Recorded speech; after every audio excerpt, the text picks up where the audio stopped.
and Hindi. Fanning out into the wings were the prime ministers of Japan, the United Kingdom, France, and, acting as a sort of proxy for most of Latin America as well as his own country, Spain, the Chancellor of Germany, the presidents of Nigeria, Russia, and Egypt, the Pope, prominent imams from the main branches of the Islamic faith, a rabbi, and a lama. The announcements were made simultaneously, so that as much of the human race as possible would hear the news at the same instant and not have to await translations. If the task had fallen to Dubois, Jerome, Xavier Harris, Ph.D., he would have said something like this: "Look, everybody dies. Of the 7 million people now living on Earth, basically all will be dead 100 years from now, most a lot sooner. No one wants to die, but most calmly accepts that it's going to happen. A person who died 2 years from now in the hard rain would be no deader than someone who died 17 years from now in a car crash. The only thing that had changed now was that everyone knew the approximate time and manner of their death, and knowing that, they could make preparations. Some of those were internal, making your peace with your God. Others had to do with passing on one's legacy to the next generation, and that was where things got interesting. Because none of the traditional legacy-passing schemes was going to survive the hard rain. There was no point in drawing up a last will and testament, because all of your possessions were going to be destroyed along with you, and there would be no survivors to receive them. The legacy was instead going to consist of whatever the people of the Cloud Ark did in the centuries and millennia to come. The Cloud Ark was the only thing that mattered. They did it at Crater Lake, Oregon. The State Department had commandeered the rustic lodge perched high above the lake on the crater's rim. Flown in the dignitaries, crammed the nearby campgrounds and parking lots with security and media and logistics. At this very moment, Marines out on the highway were turning back disappointed holidaymakers, telling them the park was closed, letting them know that they should turn on their radios and listen to the news if they really wanted to understand why, to put the disruption of their vacations into perspective. The weather was clear, which meant it was cold. The lake down in the crater was the purest blue Joe had ever seen, the sky above it a lighter tint of the same color. He and all the others stood with their backs to it during the announcement. Some political genius on the president's staff had figured out just how the imagery was supposed to work. The cameras were up on a scaffolding so they could shoot downward, ensuring that the panorama of the crater, Wizard Island with its sparse covering of trees, and the snow-streaked mountain rim were all there in the high-definition backdrop of the shot. The message was there for anyone who wanted to read it. Between 6,000 and 8,000 years ago, an unimaginable catastrophe had befallen this place. The surviving humans had kept the story alive in legends of an apocalyptic struggle between the gods of the sky and of the underworld. Now it was beautiful. The president and some of the other leaders were weaving that story into their announcements. Duke and the scientists around him, professors from great universities all over the world, couldn't hear what was being said. The leaders were projecting their words outward into the world, and the sounds coming out of their mouths were swallowed up in the rushing of the wind over rocks and through trees. Jube, 4 meters behind the president, watched the wind mess with her hair. JBF's hair had been much commented on during the days before Zero, when such things had actually seemed important to commentators in the world of fashion and politics. It was dusky blonde, streaked with silver. She wore it straight and shoulder length. She was 42 years old, which made her the youngest president of the United States, edging out JFK by a year. She had flirted with politics during her student years at Berkeley, but then opted for an MBA and a stint with a high-powered business consultancy before taking a job at a clever but struggling Los Angeles tech firm. Under her leadership, the company had turned its fortunes around to the point where it had been acquired by Google in a deal that had made her wealthy. She had married an actor turned producer, 10 years older, who she had met at a dinner party in Malibu. He already had dogs in various political fights, since a number of his films had been overtly political documentaries, or thrillers with political overtones. Latino, with some family history of persecution under Castro, Roberto was something of a political chameleon, mixing libertarianism and populism in a way that intrigued both sides without repelling anyone save the most hardcore extremists. He got away with it because he was handsome, charming, and, as he freely admitted, not book-smart enough to puzzle out all the issues. Having thus settled into a family life and made a much-discussed decision to keep her maiden name, Julia Bliss Flaherty had swung her sights around to politics. She had narrowly lost the senatorial race in California. Visibly pregnant by the time Election Day arrived, she had soon given birth to a baby with Down syndrome and become a human Rorschach blot for all sorts of angst around amniocentesis and selective abortion. Making the rounds of talk shows to discuss those topics, she had drawn the eye of national political campaigns on both sides of the aisle. During the following presidential campaign, she had found herself in the unusual position of being on both parties' vice presidential shortlists. She was staunchly middle of the road, with enough ambiguity in her politics to extend the Democrats' reach rightward and the Republicans leftward. No one had expected her to end up in the Oval Office. That was never seriously expected nowadays of vice presidents. But the scandal that had brought down the president in only the 10th month of his inaugural year had elevated her to the presidency and made her hairstyle fair game for dissertation-length treatments in the press. Much of it was about those glints of silver. Were they natural or artificial? If natural, why didn't she get rid of them? The technology existed. If artificial, then wasn't it really just a sneaky trick to make her look older, more serious? Either way, should a woman in today's society need to make herself look matronly in order to be taken seriously? Jeb was pretty sure that no such articles would ever again be written after the announcement that JBF was making today. And indeed, he felt the requisite shame over the fact that he was paying any attention whatever to the president's hair on this of all days. But this was how the mind worked. The mind couldn't think about the end of the world all the time. It needed the occasional break, a romp through the trivial, because it was through trivia that the mind was anchored in reality, as the largest oak tree was rooted ultimately in a system of rootlets no larger than the silver hairs on the president's head. The announcements all started at the same time, but some went on longer than others, the imams and the pope segueing into prayers. The president and other secular leaders, having finished their remarks, stood there uncomfortably for a minute or two, then began to shuffle away toward aides who enveloped them in big warm coats. Dube and the other scientists, as much a part of the backdrop as Crater Lake, were obliged to remain in place until the last prayers ended. He thought he might come up here with Amelia and watch it happen. It would be a fine place to observe the white sky and the beginning of the hard rain.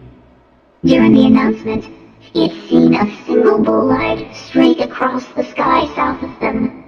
A trail of white fire bright enough to leave a slow, fading blue streak in his vision, popping apart into 2, then 5 discrete chunks before it all went over the horizon. It was too far away for him to feel its radiant heat on his face.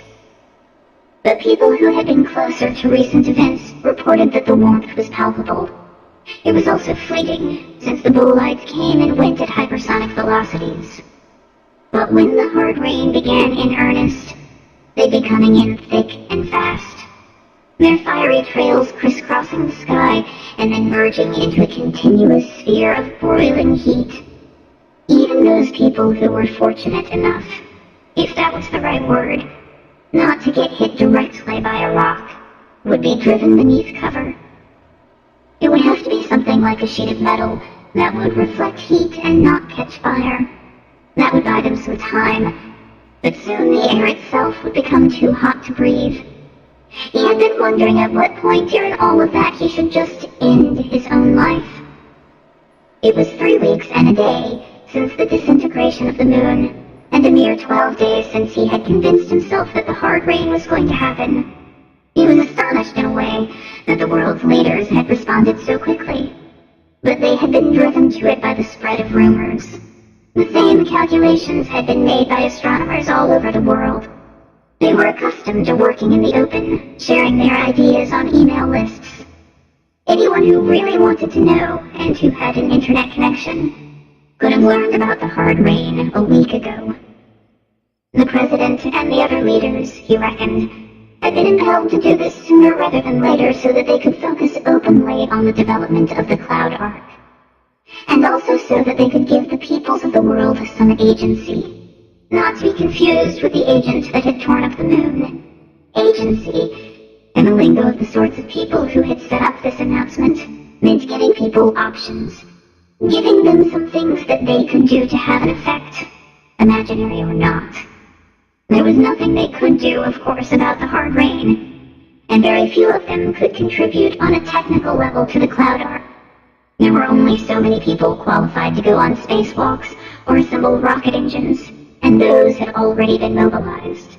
But there were things that people could do to help the Cloud Ark achieve its mission, and thereby become a part of the legacy that would be carried forward into space. Once the announcements and the prayers were finished, 3 people converged on the central lectern, where the president had spoken a few minutes earlier. They were going to talk in English, and their words would be translated into as many languages as the organizers had been able to find interpreters for. First up on the dais was Mary Belinsky, the United States Secretary of the Interior, an inveterate hiker and climber, spry at 60. By training, she was a wildlife biologist. Next was Salani Bangwa, a big South African woman and a well-regarded artist. Last was Clarence Crouch, the Nobel Prize-winning geneticist from Cambridge, moving slowly on a cane because his own genes had played a nasty trick on him and he had come down with colon cancer. He was being assisted over the rocky ground by one of his postdocs, Moira Crew, who never seemed to leave his side. Clarence's wife had committed suicide 10 years ago, and King's College was the only thing that was keeping his body and his soul together. They had all been made aware of what was going to happen several days ago, so that they would have some time to recover from the shock and make themselves presentable on television. They had been flown as soon as possible to Oregon and ensconced in rooms at the lodge on the rim. Dube and other scientists, filtering in from all over the world, had set up a kind of war room and a meeting room downstairs, trying to figure out what exactly Mary and Salani and Clarence were going to say, because that was an essential part of the announcement.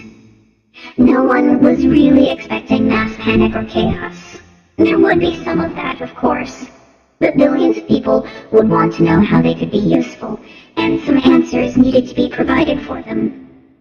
And so it didn't matter that Mary and Salani and Clarence were standing with their backs to Dube and talking into a cold wind, because he knew what they were going to say, had gone over the text 100 times.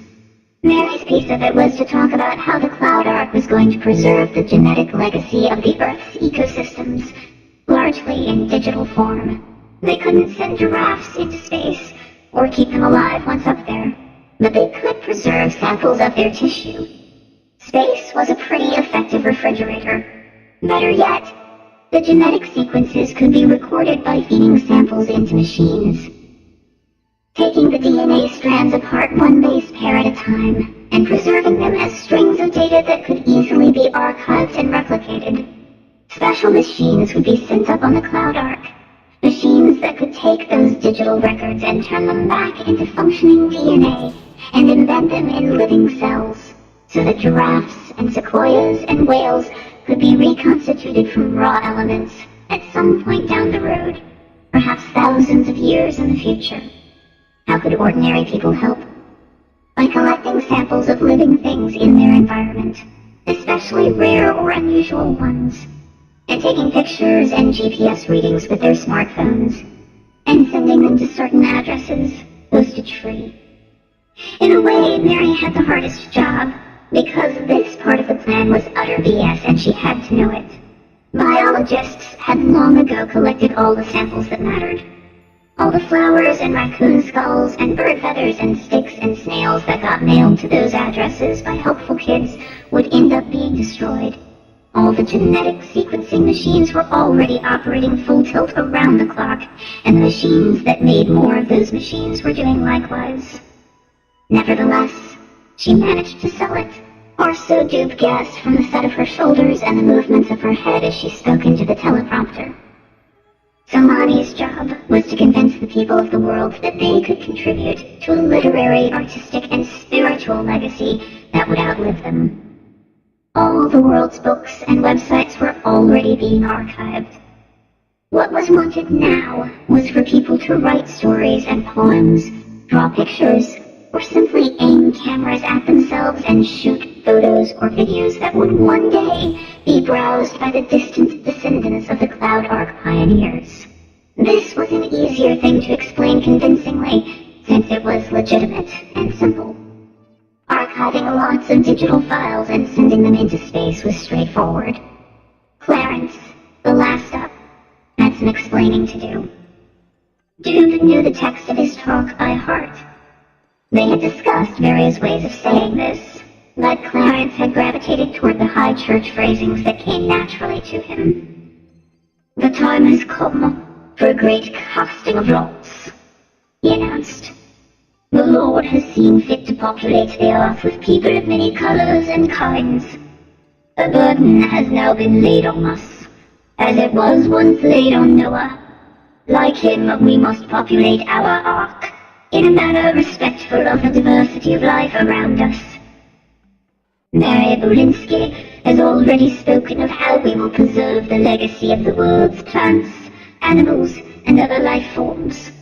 We will not do this as Noah did, by bringing them aboard the ark, 2 by 2. There is not room for them, and there is no way to keep them alive. We go another way where the plants and animals are concerned. The peoples of the world are a different matter. We will need people in that ark. It is not an automatic mechanism. It will require the ingenuity and adaptability of human minds. We will populate it. We will begin with astronauts, cosmonauts, military, and scientists whose skills are needed. But there are only so many of those, and they are drawn from only a small portion of the world's peoples. This question, how many, had bedeviled them all along. In 2 years, how many humans could be launched into space, assuming that rocket factories all operated full-time, and we weren't too fussy about safety procedures? Estimates varied through 2 orders of magnitude, from a few hundred to tens of thousands. They had no idea, and it was one thing to get them up there, and another thing to keep them alive.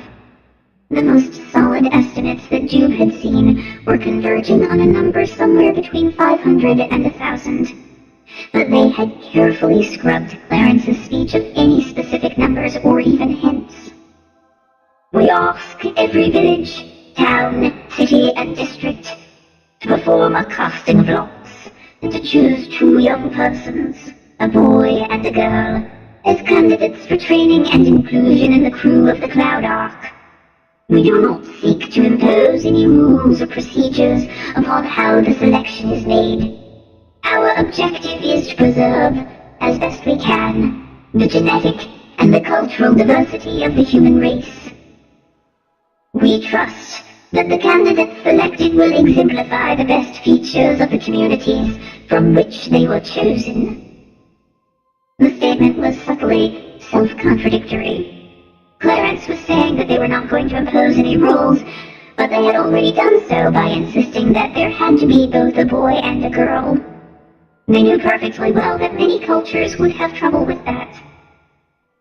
The boys and the girls so chosen, Clarence went on, will be gathered together in a network of camps and campuses where they will be trained for the mission they are to undertake, and launched into the Cloud Ark as room is made for them. Doob, aware that he might be in the background of some camera angle, did his best to maintain a poker face. Clarence wasn't exactly lying, but he was leaving out a lot. How many boys and girls would end up in those camps? More than could be transported to or accommodated in any conceivable space arc. How many of them could really be trained to do anything useful? In reality, it would be much more selective than Clarence made it sound. Only some of those chosen in the casting of lots would actually be collected. Those belonging to rare or distinctive ethnic groups probably had a leg up. Once they got to the training center, they would begin to understand that not all of them were actually going to get launched into space before the hard rain. It would get competitive. Perhaps brutally so. Doob didn't like to think about it. For the 1000th time in the last 3 weeks, he mused about how funny the mind was. It didn't matter that conditions in the training camps might become unpleasant. It was nothing. And yet, the thought of young persons being cruel to each other upset him more than the fact that most of them were going to die. A curtain twitched up in a window of the lodge, and Doob looked up to see Amelia, arms crossed, elbows on the windowsill, looking down at him from the room they had shared the last 3 nights. She had stayed inside so that she could watch it on the TV in the room, let him know how it looked on video, how the commentators and pundits had framed it. It was Thanksgiving week. School was out. She'd flown up to Eugene on Wednesday, rented a car, and driven here to be with him. The staff at the lodge, still unaware of what was about to happen, had served the traditional turkey dinner on Thursday afternoon. The scientists, politicians, and military who had come here from all over the world to contemplate the end of days had tried to see the humor in the holiday. In a way, though, Doob actually was thankful. He was thankful that Amelia had come up to spend time with him. He was thankful that she had showed up in his life at exactly the moment when he most needed to have someone around. On day 7, when he had met Amelia and fallen for her in the same instant, he felt foolish. He wondered what was going on in his brain for it to react so. But she'd let him know in the correct, even steely manner of an elementary school teacher that the interest was reciprocated. The school where she taught was less than a mile from the Caltech campus, and so they would get together for quick early dinners before she went home to grade papers, and he went back to his office to check and recheck his calculations about the exponential, the white sky. The split between the joy of new love and the growing awareness of what was going to happen was almost too wide for his mind to address. He would wake up every morning and enjoy those first few moments of consciousness before his mind swung uncontrollably to one topic or the other. After he had come back from Camp David and the teleconference, where he'd explained matters to the crew of the International Space Station, she had asked him what was troubling him, and he had told her. That night was the first time they had slept together, but they slept together 4 times before he found himself able to have sex. It wasn't so much the dread of the catastrophe that got in the way. Disasters could be sexy. He'd had some of the best sex of his life while on the road to attend loved ones' funerals. What weighed him down and left him impotent was the stress and distraction of having to communicate what he knew to one person at a time. Problem solved. Everyone knew now. Clarence wound up his announcement with some inspiring talk about how the young men and women who ascended to the safety of the Cloud Ark would build a new civilization in space and populate it with the genetic legacy of all mankind. Frozen sperm, eggs, and embryos would be sent up there too, so that even those who were left behind to die on the Earth's surface could enjoy some hope that their offspring would one day grow to maturity in orbiting space colonies and commune with their departed ancestors through digitally preserved letters, photographs, and videos. To Doob, this part of the talk seemed tacked on, something put in there just to hold out a glimmer of hope. But he knew that it was, in a way, the most important thing that any of the speakers would say today. The rest of the message had been stunningly grim, too shocking for most people to take in. The news anchors covering the announcement had been sworn to secrecy and briefed on it yesterday, just to give them some time to recover emotionally in the hope that they could hold it together on air. The announcement had to conclude with some straw for people to grasp at. This kindly, ancient Cambridge professor, hollowed out by cancer, speaking in the cadences of the King James Bible about the new world in the heavens that would be populated by the children of the dead, venerating their ancestors' JPEGs and GIFs, was the closest thing to an uplifting message that anyone was going to see today. He had to sell it, and he did. And Jube and all the other scientists who were now running the Cloud Ark program, along with the world's military and politician and business leaders, had to follow through. Moira Crew, Clarence's postdoc, and Mary Belinsky each got a hand under one of Clarence's arms and helped him down the steps to the rim of the crater, where a few shell-shocked journalists had gathered to ask questions. For the most part, though, the place was dead quiet. None of the usual post-news conference hubbub.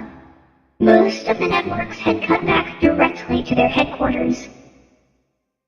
Jube looked up at the window. Amelia tucked her hair behind her ears and drew back from the glass. He trudged back to the lodge on legs stiff with cold. He was thinking about those frozen sperm samples and eggs. How long would they last? It was known that such cells could be thawed and used to produce normal babies after as long as 20 years in the freezer. Cosmic rays might complicate things.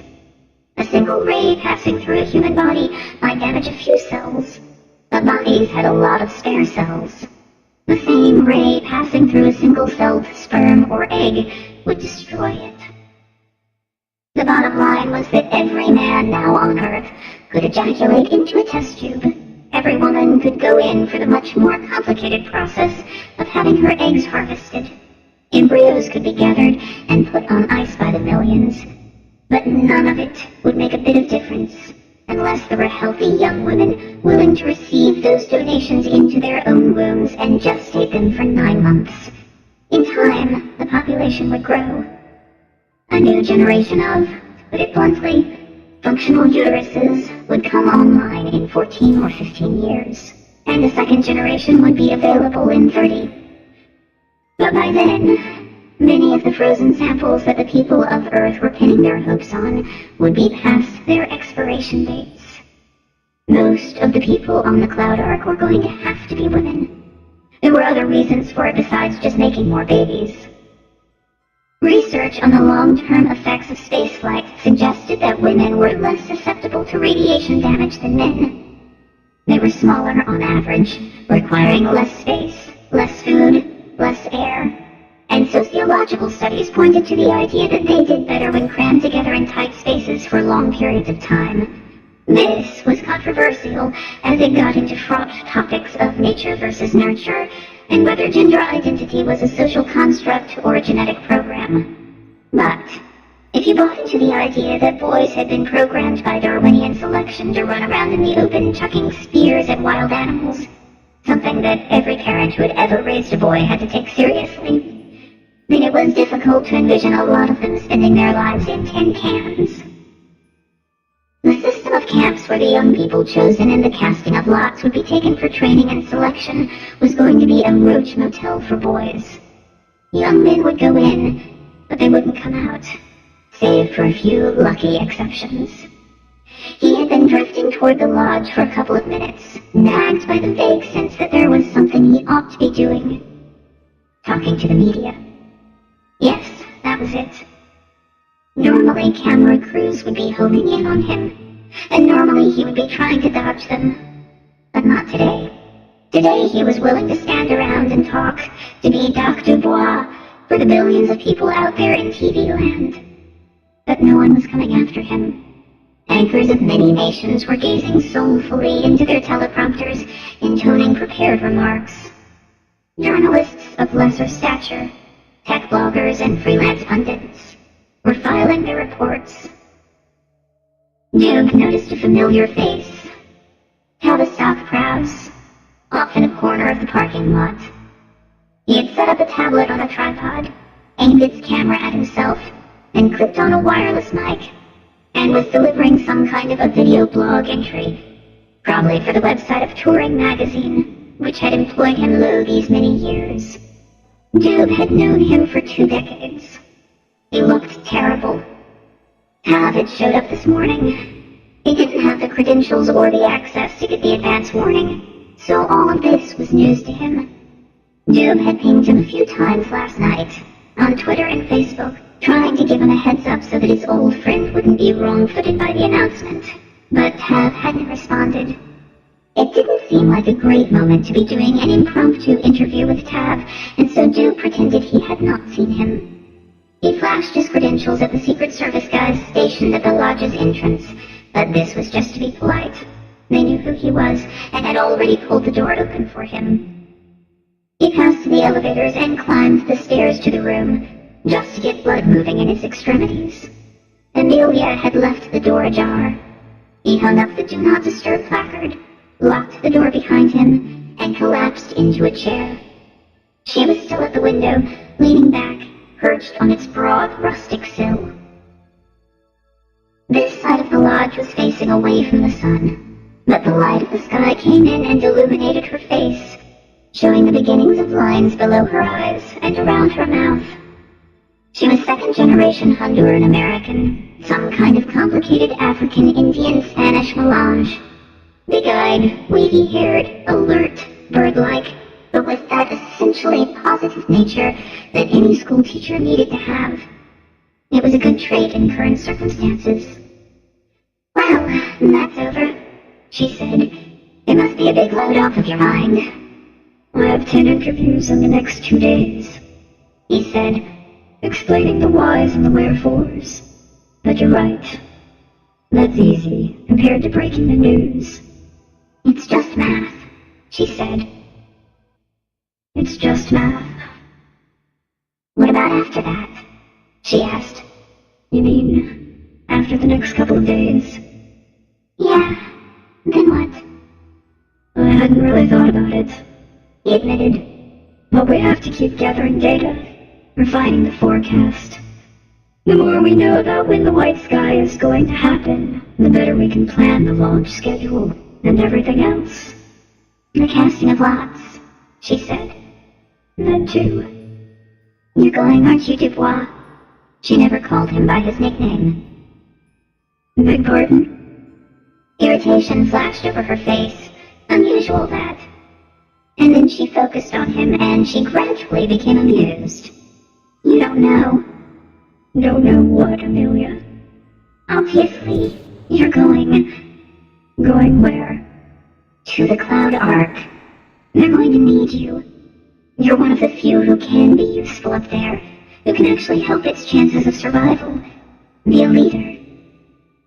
It really hadn't occurred to him until she said it. But then he saw that it was probably true. "Oh, Jesus Christ," he said. "I think I would rather croak down here. With you. I was thinking we could come up here, camp out on the rim and watch it. It's going to be the most amazing thing ever." "A real hot date," Amelia said. "No, I think I'll be spending that day with my family." "Maybe you and I could be family by then." Tears gleamed in the pouches beneath her eyes, and she ran a finger under her nose. "That has got to be the strangest proposal ever," she said. "The thing is, Dubois, that my husband is going to be in orbit and I'm going to be in California." "I could look for a way to..." She shook her head. "They will never, ever agree to bringing a 35-year-old school teacher up to the Cloud Ark." He knew she was right. "A frozen embryo, though, that seems like a possibility." "That has got to be the strangest proposition ever," Duke said. "We live in strange times. I'm fertile right now, I can tell. No more condoms for you, Tiger." So it was that, half an hour after Doc Dubois had listened with high intellectual skepticism to the soothing speech of Clarence Crouch, and picked it apart logically in his mind, proving to himself that it was just comforting sop for the bereaved billions, a distraction to keep them busy with sex during the 2 years they had left. He was in Amelia's arms, and she in his, as they got busy making an embryo for him to carry up into space, for implantation in some other unknown woman's womb. He was already thinking about the videos he was going to make to teach his baby about calculus when he climaxed. Dinah was glad not to have been on the planet when the Crater Lake announcement was being made. She sat alone in her workshop, peering out her window past the craggy black silhouette of Amalthea at the luminous blue limb of the earth below. She knew the time of the announcement, and she knew how long it was supposed to last.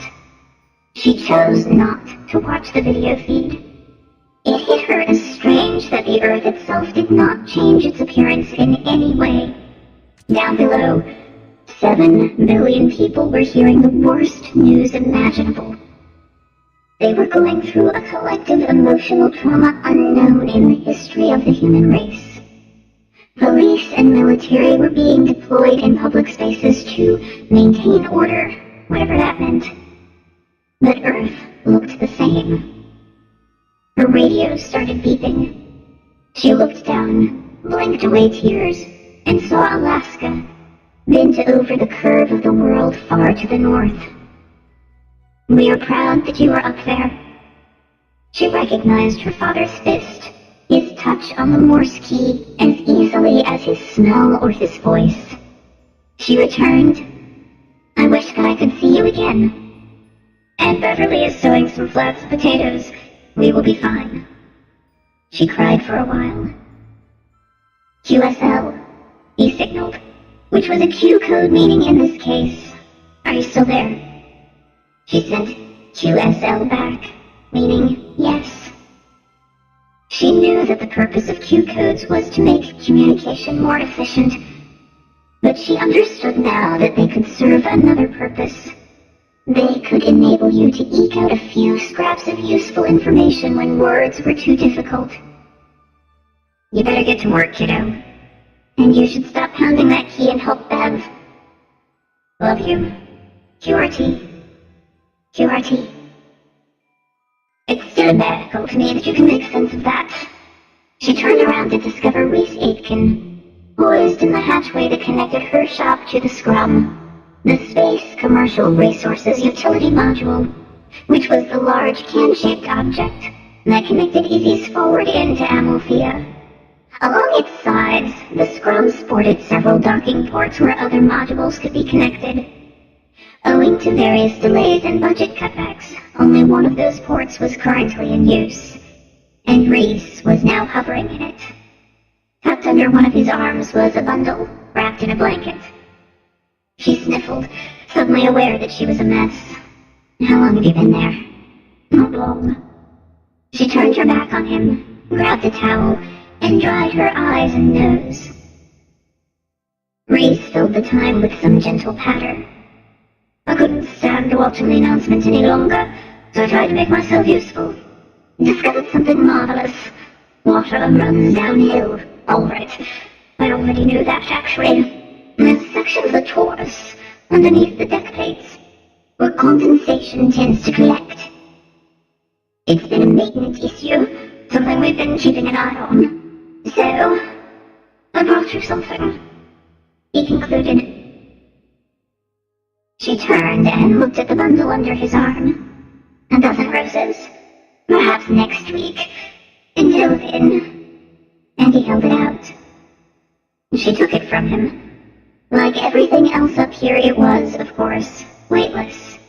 But she could tell by its inertia that it had some heft. She peeled back the blanket and heard a crinkling, crackling noise.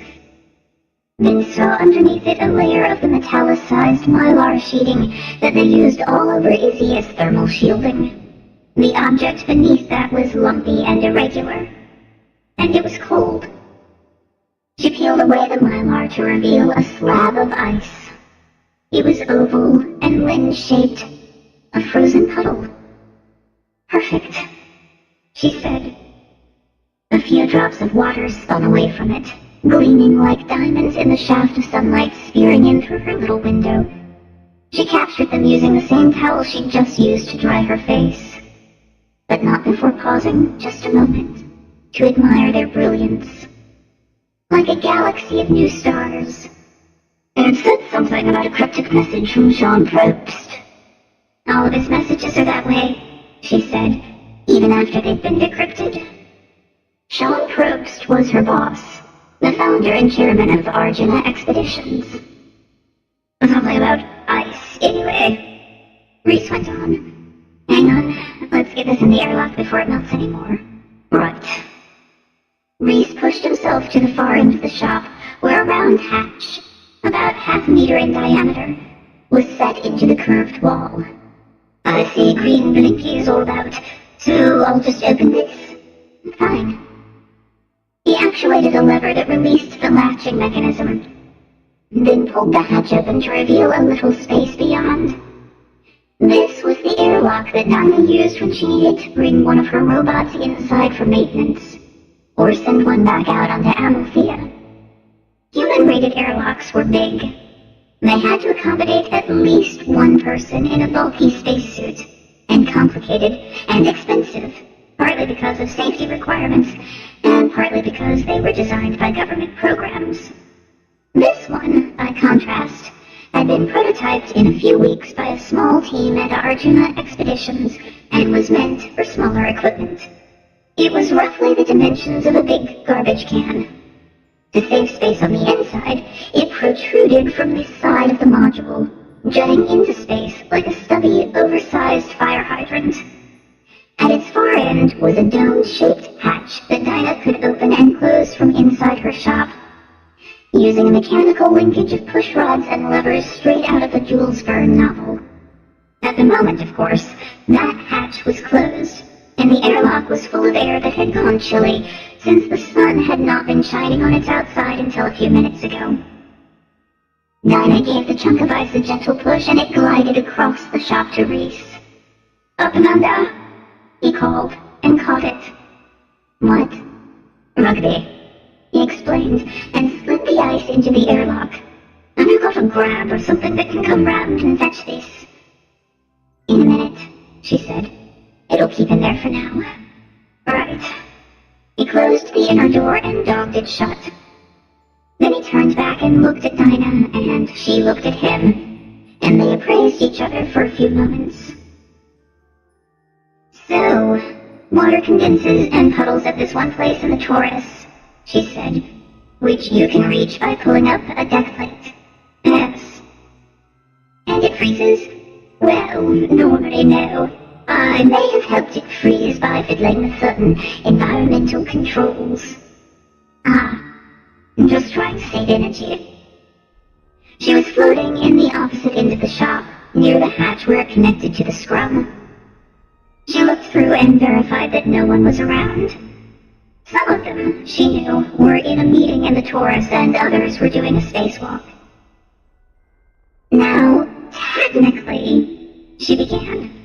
Technically, this is wrong, he said. She admired the self-aware bluntness.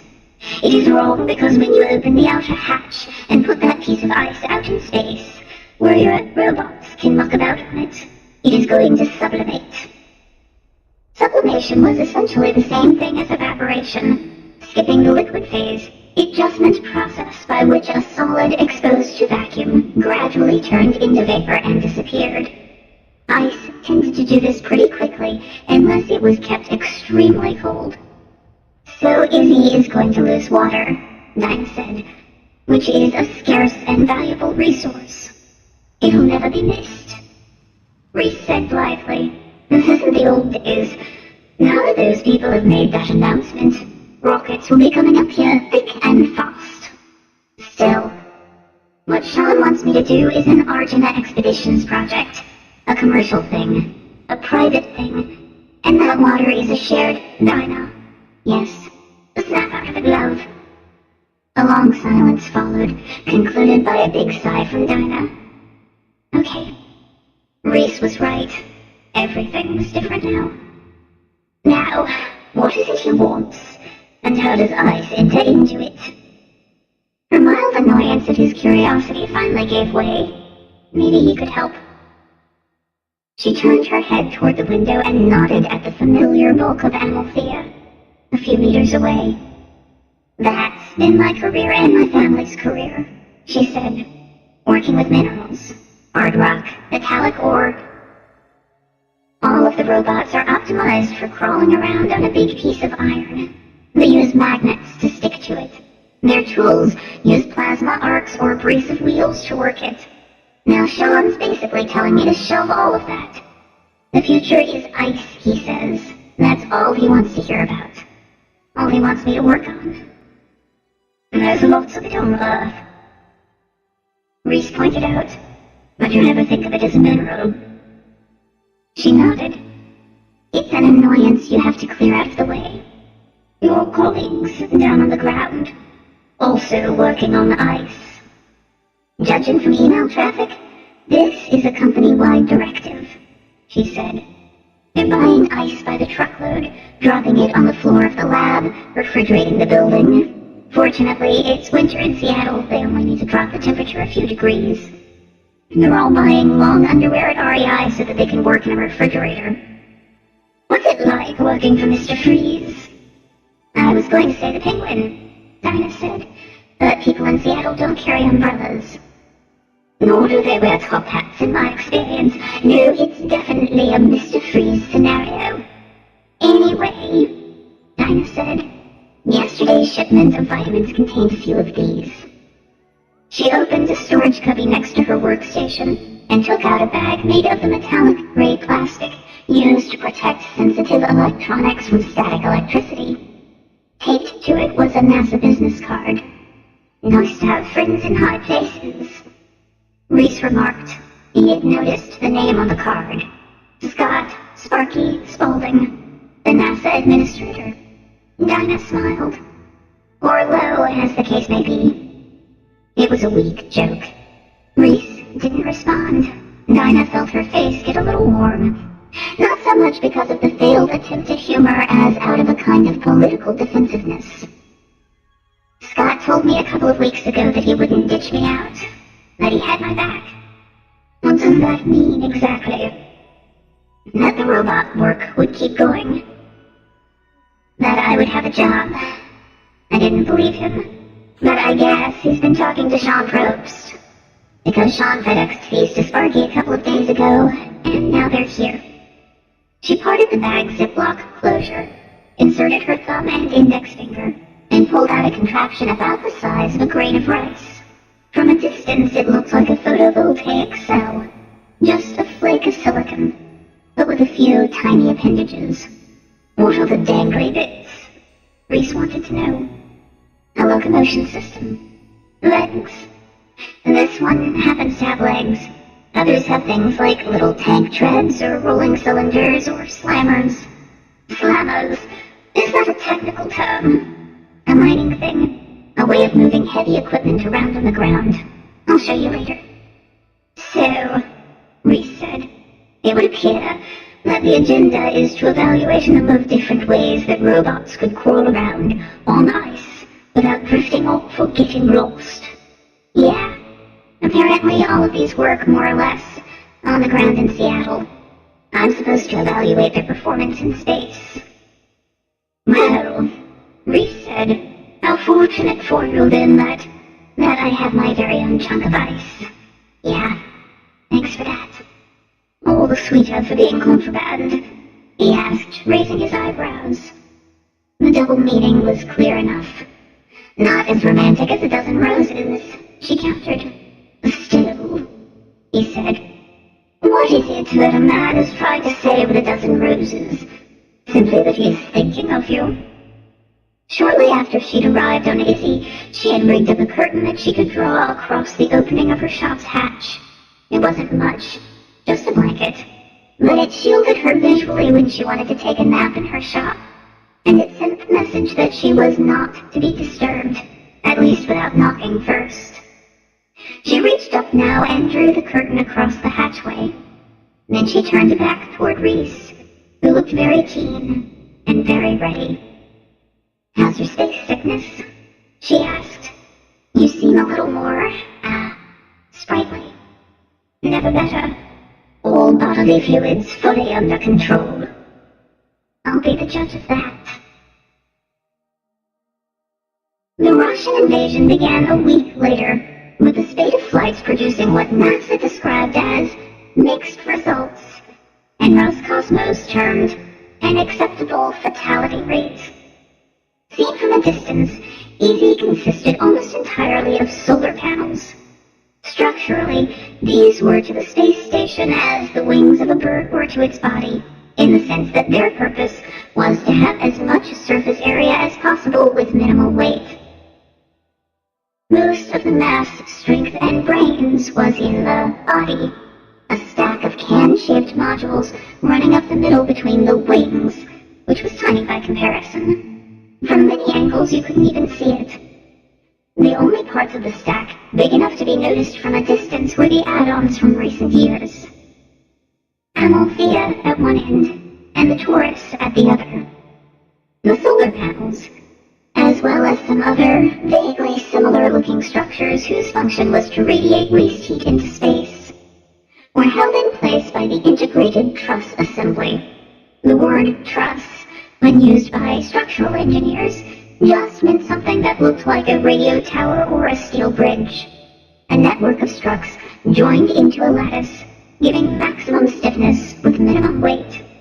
In some parts of Izzy, those struts were visible, but more commonly they were covered up by panels that made them look more solid than they were. Behind those panels resided unfathomably complex wiring, plumbing, batteries, sensors, and mechanisms for deploying and rotating solar panels. With a few minor exceptions, none of the integrated truss assembly was pressurized. None of it was meant to hold air or accommodate human beings. It was like the mechanical works on the roof of a skyscraper, exposed to the elements and rarely visited by humans. Astronauts went there on spacewalks to mess with the wiring or fix things that weren't working, but most of Izzy's crew spent their whole missions inside the much smaller stack of cans that made up the station's body.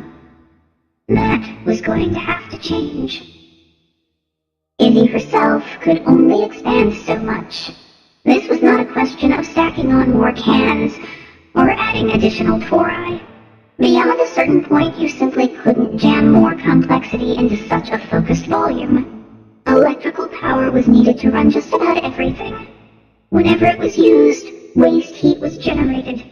The heat would build up in the space station and cook the occupants, unless it was collected by a refrigeration system and piped out to radiators that would shine the heat in the form of infrared light into space.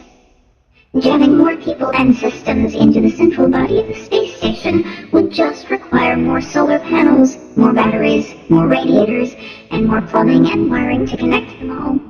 And this didn't even address the human factors. How to supply people with food, water, and clean, breathable air, and how to recycle carbon dioxide and sewage. Knowing this, the brain trust behind the Cloud Ark, an ad hoc working group of governmental space agency veterans and commercial space entrepreneurs, had opted for the only strategy that could possibly work, which was decentralized and distributed. Each arklet, as the component ships were being called, would be small enough that it could be heaved into orbit on the top of a single heavy-lift rocket. It would draw power from a small, simple nuclear reactor, fueled by isotopes so radioactive that they would throw off heat and thereby generate electricity for a few decades. The Soviet Union had used such devices to power isolated lighthouses, and they had been employed in space probes for decades. Each arklet would accommodate a small number of people. The number kept changing as different designs were drawn up, but it meandered between about 5 and a dozen. Much depended on how rapidly it would prove feasible to mass-produce inflatable structures. These made it possible to create much more spacious volumes by housing people in what amounted to thick-skinned balloons.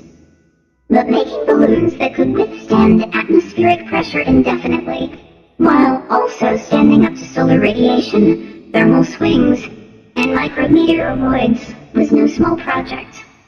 It went without saying that, in the long run, the Cloud Ark as a whole was going to have to be self-sustaining in terms of food production. Water would have to be recycled, Carbon dioxide exhaled by humans would have to be used to sustain plants, which would produce oxygen for the humans to breathe and food for them to eat.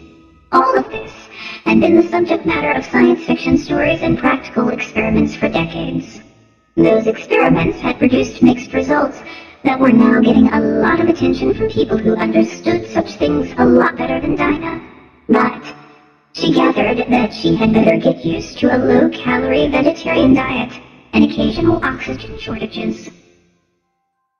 Isolated arklets wouldn't survive for long. It didn't matter how good their internal ecosystems were. Things would go wrong, people would get sick, supplies and nutrients would run low, and people would just plain go crazy from being cooped up with the same few individuals. The design of the arklets and of the whole cloud ark system kept changing. One day it was all about being fully distributed, which meant that in the long run there was no central depot, no Izzy, and that all exchanges of material and human resources between arklets would happen through opportunistic docking, meaning that two arklets would agree to come together and connect nose to nose for a time so that food, water, vitamins, or people could be exchanged. This was envisioned as market-driven, without any central command and control mechanism. The next day, a new edict would be handed down to the effect that overall coordination would be handled by a command center on Izzy. The space station would also serve as a central depot for anything that could be stockpiled.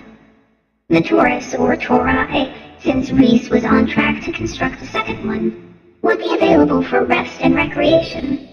Arklet dwellers going stir-crazy from living in tin cans and suffering loss of bone density from floating around in microgravity would be rotated through and allowed to vacation there. The schemes envisioned by the architects, as Dinah and Ivy started calling them, ping-ponged back and forth between those two extremes and seemed to reflect the existence of at least two factions. The centralizing faction pointed to the dangers of prolonged zero-G existence as a reason for rotating people through the Taurus. The decentralizers came back a couple of days later with a sketch of the so-called Bolo scheme, wherein a pair of arklets would connect to each other with a long cable and then begin spinning around their common center of mass, creating simulated gravity in each arklet that was stronger and better than what could be achieved in a Taurus. A couple of days after that, the centralizers posted an animated simulation of what would happen when two Bolos ran into each other and got their cables tangled. It was funny, in a kind of slapstick horror way. None of this really mattered in the short term, because even on a hysterically accelerated schedule, it was going to take weeks to design and manufacture even a single arklet. It would take longer to ramp up the production lines for the giant heavy-lift rockets needed to boost them into space. What Izzy's crew would be seeing in the meantime was a hodgepodge of pre-existing spacecraft, mostly Soyuz capsules, being sent up using the existing stock of rockets. These would carry pioneers, whose job would be to build new extensions on Izzy's integrated truss assembly, for docking many arklets at a time, for storing material, and for making it all run. The pioneers would spend most of their time in spacesuits performing EVAs, extravehicular activities, aka spacewalks. There would be something like 100 pioneers all told. They were being trained now, and their spacesuits were being hastily manufactured. But Izzy, in her current form, couldn't support anything like 100 new people. She didn't even have the spacecraft docking ports needed to berth their vehicles when they arrived. So, in order to accommodate the pioneers who would begin arriving in a few weeks, the architects sent up scouts. The qualifications for being a scout seemed to be a shocking level of physical endurance, a complete disregard for mortal danger, and some knowledge of how to exist in a spacesuit. All of them were Russian. There wasn't room for them on the space station. Actually, to be precise, there was plenty of physical space to accommodate them, but the support systems weren't there. The CO2 scrubbers could only handle the output of so many lungs. The entire space station had only 3 toilets, one of which was almost 20 years old. The scouts were going to live most of their time in their spacesuits. This made sense as far as it went, since their mission was to work to exhaustion every day. 16 hours in a spacesuit meant 16 hours that the Scout was not imposing a direct burden on Izzy's life support systems. At 0, the total number of functioning spacesuits in the known universe had been something like a dozen. Production had been ramped up since then, but they were still a scarce resource. In its most common form, the Orlan spacesuit used by the Russians could only function independently for a couple of hours, which was fine, since normal people were completely exhausted by that point anyway. Beyond that, its internal reserves were used up, so the Scouts would be mostly working on umbilicals. Their suits would be connected to an external life support system by a bundle of plumbing and cables that would supply air and power while taking away waste and excess heat. During the few hours they were allowed to rest, the Scouts needed a place to go and to climb out of their spacesuits. Whoever was running things at Roscosmos had pulled up an old idea for an emergency crew rescue device and begun actually producing them. It was called Luke. The word meant onion in Russian. It was pronounced similarly to Luke, but English speakers inevitably started calling it Luck. In the best traditions of Russian technology, Luke was straightforward. Take a cosmonaut, enclose him in a large plastic bag full of air.